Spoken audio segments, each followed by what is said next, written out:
Hi Stampin' friends, I'm Beth Arnold with craftwithbeth.blogspot.com. I'm an independent Stampin' Up! Demonstrator in Virginia. Thank you for joining me today. In this video, I will show you how to make this gorgeous copper Christmas card featuring the Christmas Gleaming bundle. Let's get started. Let's stamp the inside mat first.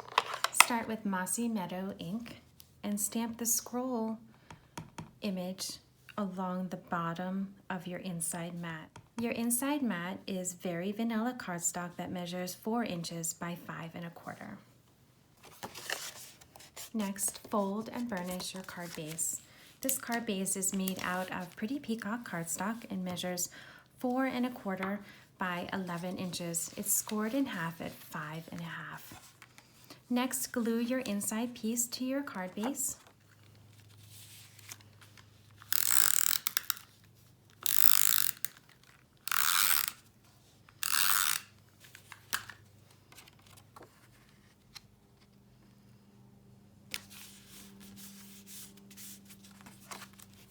Let's work on the front. Next, we'll stamp the ornaments on the front. Die cut the largest stitch circle from the Stitched Shapes dies set. With crumb cake ink, ink up the small dot image and stamp it on your grid paper once, twice, and then stamp it randomly on your stitch circle. I'm stamping off because it gives you less ink saturation. I didn't want the card to be overwhelmed and too busy. On a piece of scrap Very Vanilla, stamp the large ornament with Night of Navy ink. And stamp the smaller ornament with Mossy Meadow ink. And finally, stamp the Merry Christmas greeting with Pretty Peacock ink. It's okay if it's crooked or not in exactly the right place because we are going to cut it out. Next, punch out your ornaments with the corresponding ornament punch.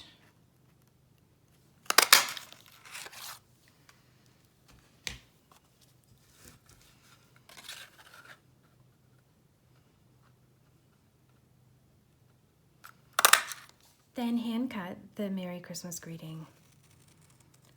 Go close to the edge of the stamped image so that none of the Very Vanilla cardstock is showing through.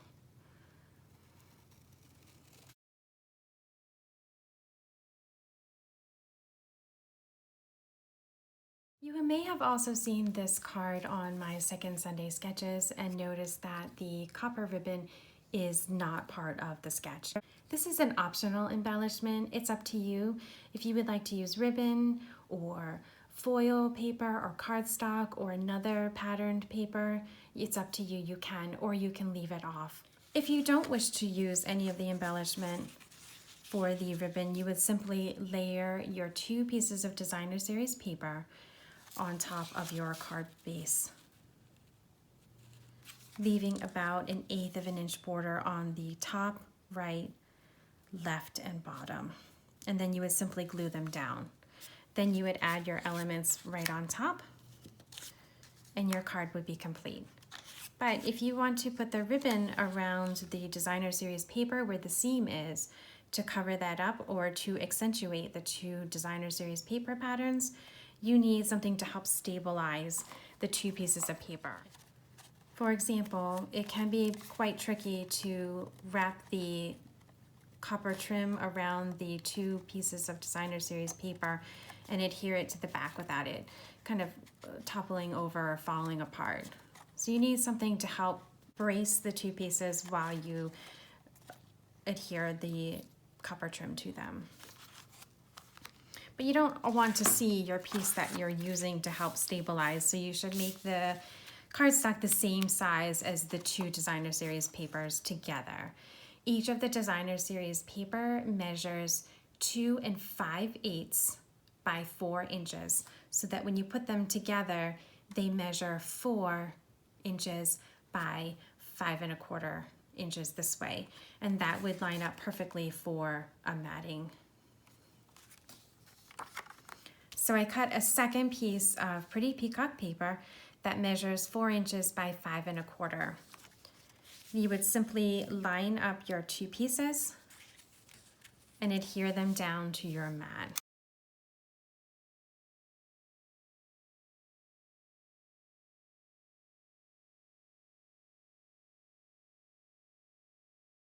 So that you are lining up the right topmost corner with the rightmost top corner of the designer series paper and press down. It's okay if it's a little crooked, we can cut that off and you won't see that.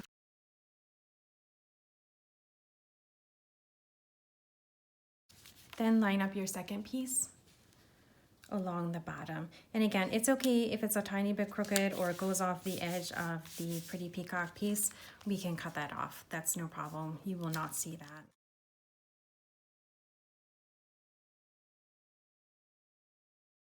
So now you have a pretty good base to wrap your ribbon around. Nothing is going to fall apart, nothing is going to break.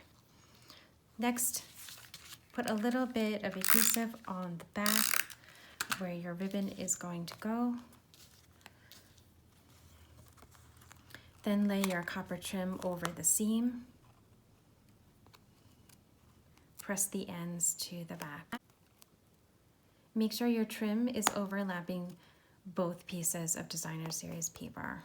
Flip it over to the back and push down your ends. Trim any excess copper trim. Add additional adhesive to the back of your cardstock. I like to secure my ribbon even further by running across it parallel to the ribbon. That way when you put on your card base, you don't have this little bump sticking out where there's no adhesive. Place your designer series paper and your copper trim on the center of your card front and press down. Next, we'll add the ornaments and the stitch circle. Add dimensionals to the backs of the ornaments.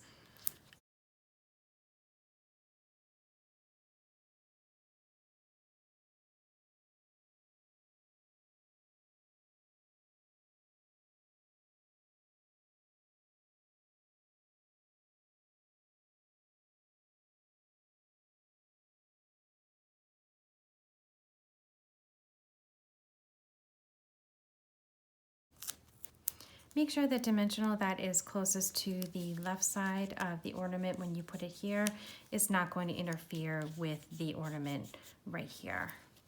Put a little bit of adhesive on the back there so that everything is supported and everything is adhered together. And press your ornament down in place. Then add adhesive to the back of your greeting.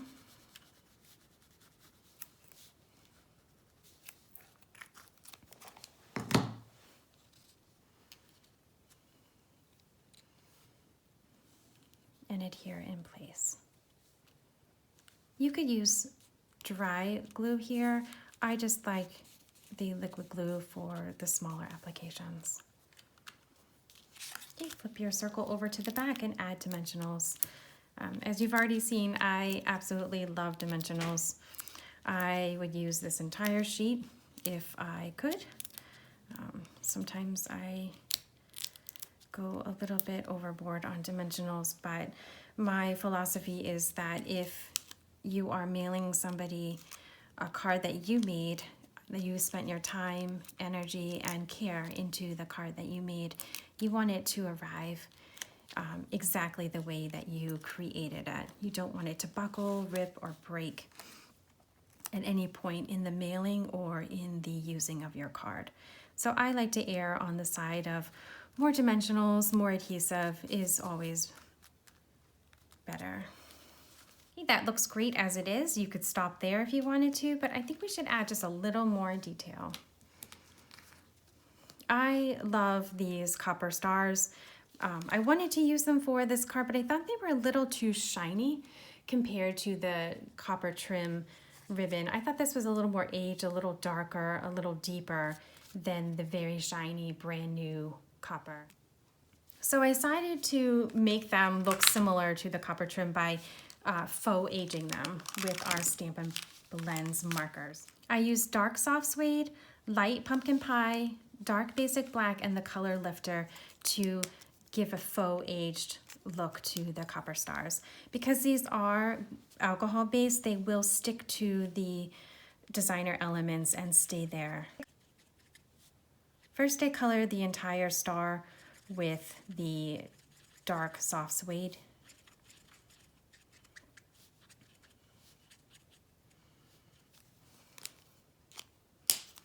Then I added a little bit of basic black to give it a really oxidized look.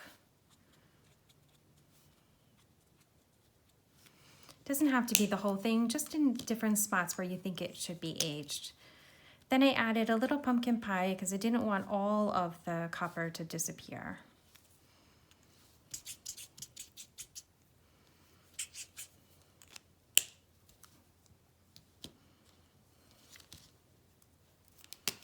Keep building the layers until you reach the look that you are desiring. If at any point you add too many colors or too much, you can always use your color lifter to lift some of that ink away and build your layers back the way you want it to. Okay, so let those dry just for a few moments. The alcohol markers dry pretty quickly. You can see what a nice aged look they have to them, but still retaining that sparkle and shine of copper. Okay, let's add them to the front of our card.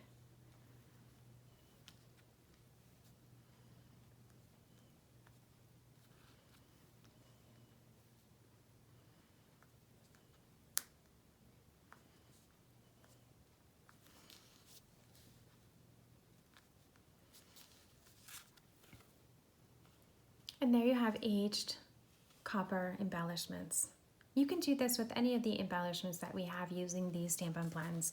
Because they're alcohol based, they stick to a lot more materials more permanently, making the Stampin' Blends a great tool to distress or to faux antique your embellishments. I hope you give this card and this aging technique a try. I'd love to see what you create.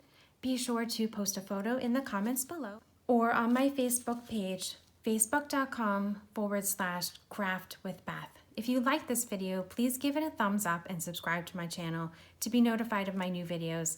Be sure to hit the little bell icon as well so you get the alerts.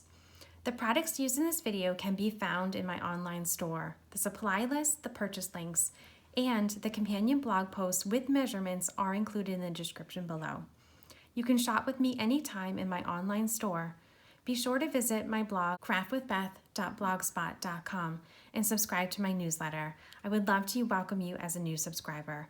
If you don't have a demonstrator in the United States and would like a catalog, please submit your request by email to craftwithbeth@gmail.com. Thank you for spending time with me today. Until next time, happy stamping.